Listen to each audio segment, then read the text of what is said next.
To start, you'll have to recall my first video regarding the factory model of schooling that was established in the US in the early 1900s.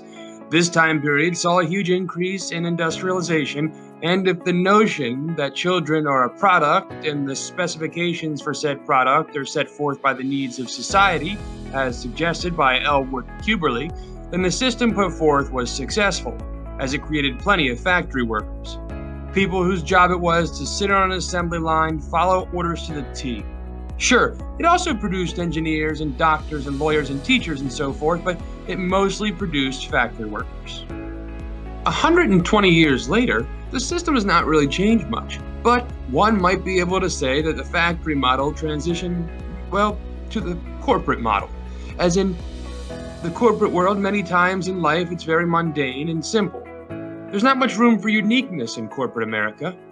In a factory, everything has to be uniform, easily learned, and duplicatable so that anyone put in a position can complete the same task in the same way. And in corporate America, the parameters are very similar. Corporate America thrives on duplicability. If a person does something that makes him successful and hence makes the company money, the company looks at what the person is doing and asks the question, is it duplicatable? Can we teach someone else to do exactly what that person is doing? If the answer is no, the person is either fired from the company, told they have to stick to the duplicatable methods that they were trained in, or in a few instances, they're promoted. Most of the room for free thinkers is at the top. I imagine that teachers face the same dilemma.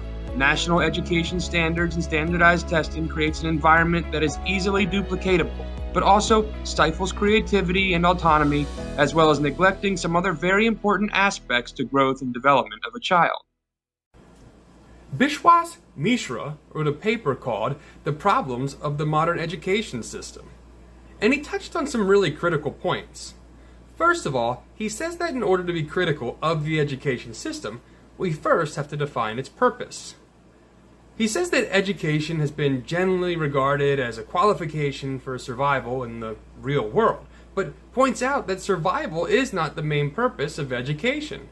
His assertion is that an individual is made up of different instincts and impulses. Language, mathematics, physics, art, poetry, etc. are all latently present in an individual. Education only animates these impulses. He proposes that the purpose of education is to understand life. This is very important because it allows us an objective means to measure the effectiveness of the current education system. In pointing out some of the reasons why our current system is failing, he says the construction of a certain type of examination has led to the emphasis on the development of technique, which has nothing to do with the concepts but everything to do with getting the answer. Techniques are taught to students on how to get the answer, and the concept or theory itself, which governs the problem, isn't explored. And through the implementation of national standards and standardized testing, we can see how this notion is in fact true in our own system. The old adage goes that teachers are teaching to the test. And since the test oftentimes is used to justify funding for the school, assess the school's performance, assess the teachers' performances, and even determine pay rates for the teachers, it's easy to see how there could be a conflict of interest where the schools and teachers are more concerned about students passing a test than they are instilling knowledge into the minds of their students.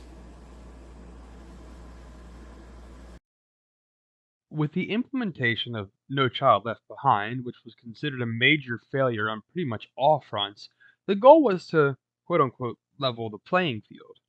The US values equality, but that equality is equal opportunity, not equality of outcome.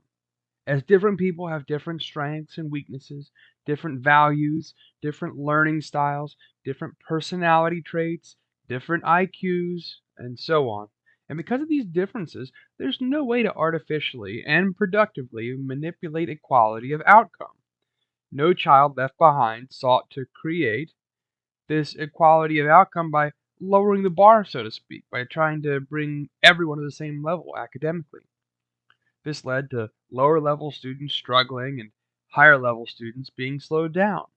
Of course, this is an oversimplification, and the law was actually fairly broad and had a lot of provisions to it, And though the law expired in 2015, there were 13 years of habits formed, protocols written, and standards adjusted in order to meet the requirements of the law.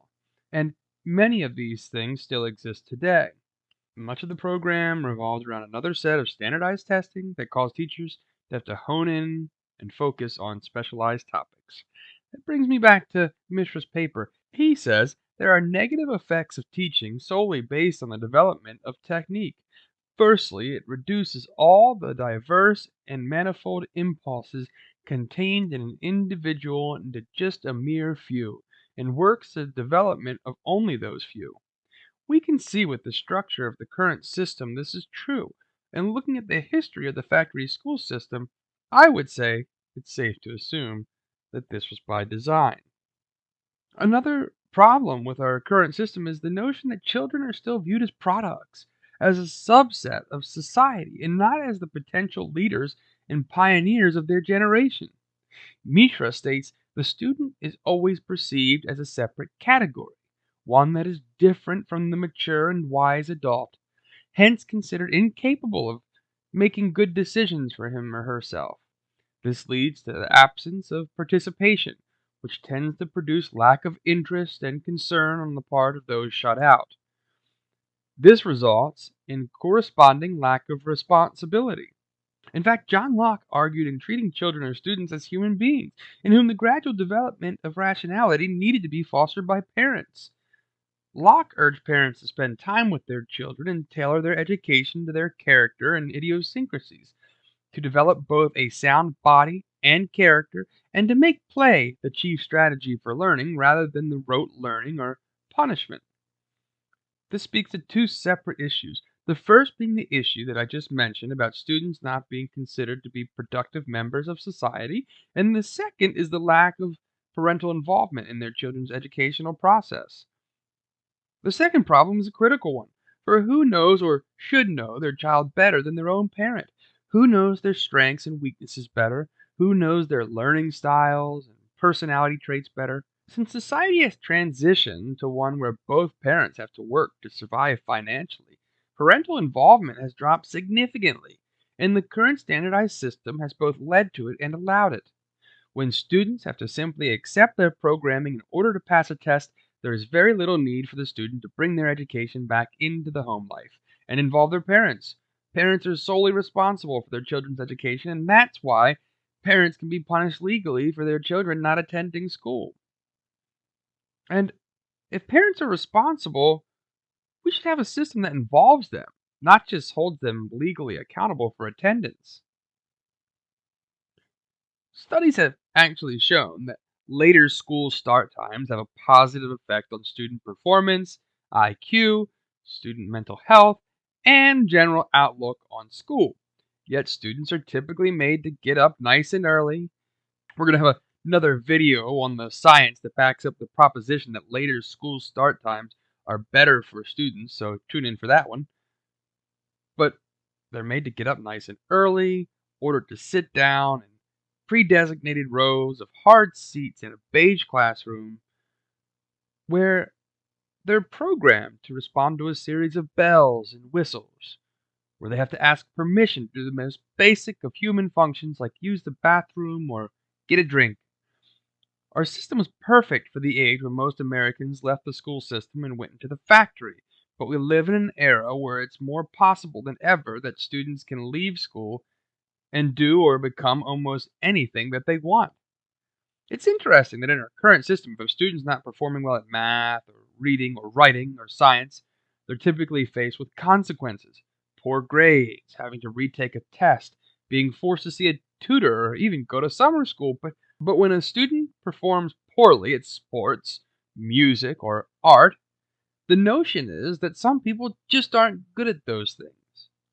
While in our society, it's just as likely that a person has a career in the latter fields than it is the former. And unironically, the same can be said to where funding is usually cut, where sports, music, and art are usually the first programs to be cut in order to meet budgetary requirements. Sure, it has worked out for plenty of people.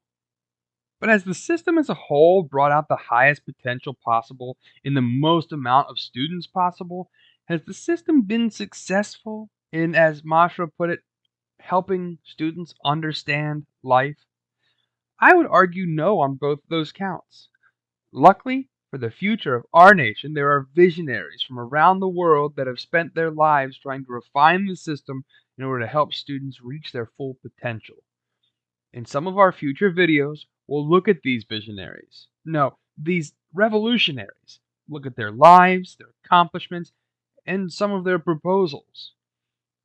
I hope this video made sense to you, and if you got something from it, I would love if you liked and subscribed. This channel is going to focus on the pursuit of knowledge.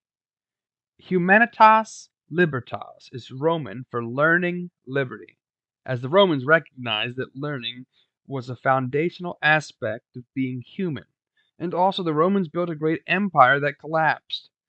My hope is that by shedding light on our education system and the general pursuit of knowledge, I can help prevent the same fate for our great empire. Never stop asking questions, never stop learning.